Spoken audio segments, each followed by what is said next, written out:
All right, it's always difficult to get back into this stuff. It's kind of unnatural talking to camera. Again, I always find it amazing that people can do this naturally and feel like it's normal. It's not normal.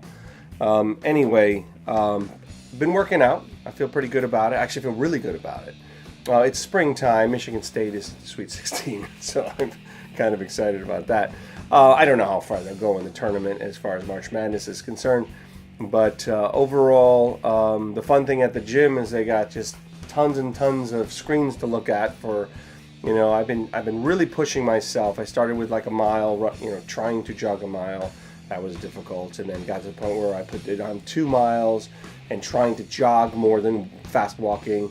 And then just this last time I went, I put it for 3 miles, which I found to be frankly exhausting. I mean, trying to run, and what I try to do is, if you know treadmills, it's the settings like, at this particular treadmill, 3.6 is like a fast walk, 5 is like a jog, and 7 is kind of like it's really running. It's not sprinting.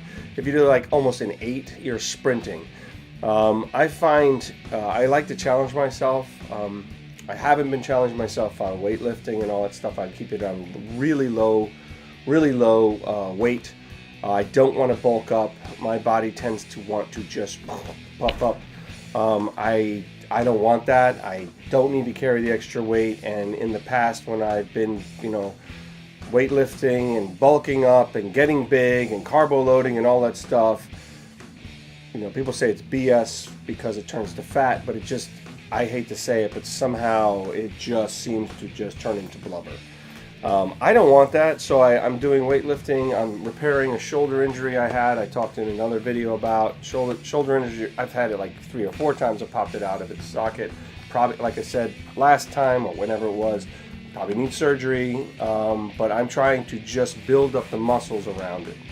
I'm doing very lightweight on the bench press, very lightweight on all the shoulder presses and all that stuff.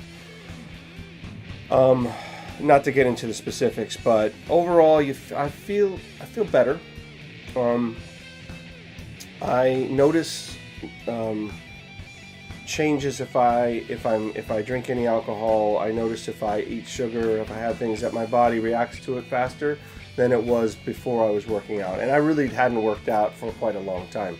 So working out, it's working great. It's nice to challenge myself. It will be nice to be able to go the full 2 or 3 miles, completely just jogging the whole thing. At this point, I find that actually I find it difficult. But I did notice it's easier to get up the hills.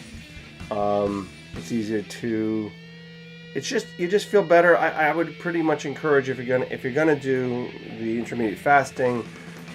That is very difficult. That is difficult to fast and work out and then wait till 6 o'clock to eat. So I'm not doing that. I am having my coffee.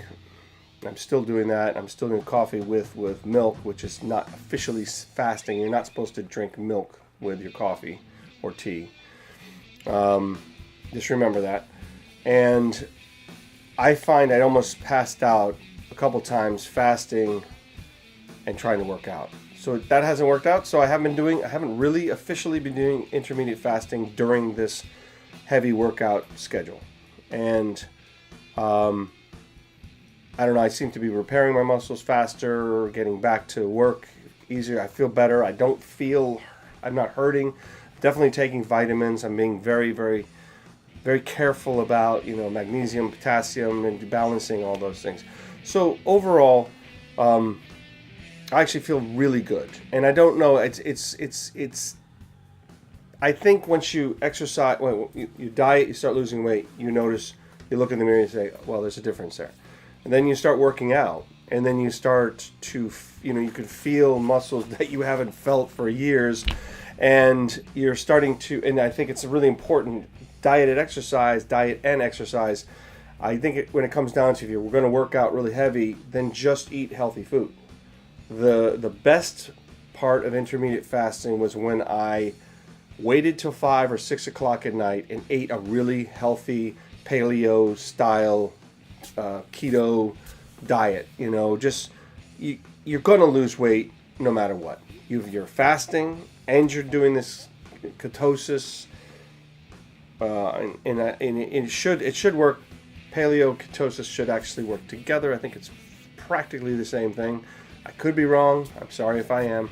But really, it's just protein and complex carbohydrates, staying away from sugars, simple sugars, staying away from simple carbohydrates, staying away from processed food, and keeping it very, very, if you can do organic, if you can afford organic. I find it to taste better. I don't do organic all the time. I just can't afford it, honestly. But when I am able to buy organic or it's on sale, it just seems to taste better.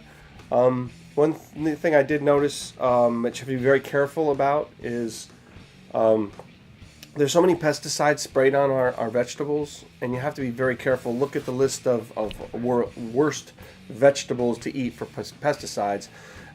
Be very careful. You need to really, really wash the hell out of those things, and that's, if you got a busy lifestyle, it's not so easy to have to go and wash the spinach or wash the lettuce or wash the romaine, and it's a freaking pain in the ass is what it is. And all those grapes that you've got, and it's got the white stuff all over it. I mean, I've heard that that's pesticides. Try to get that off.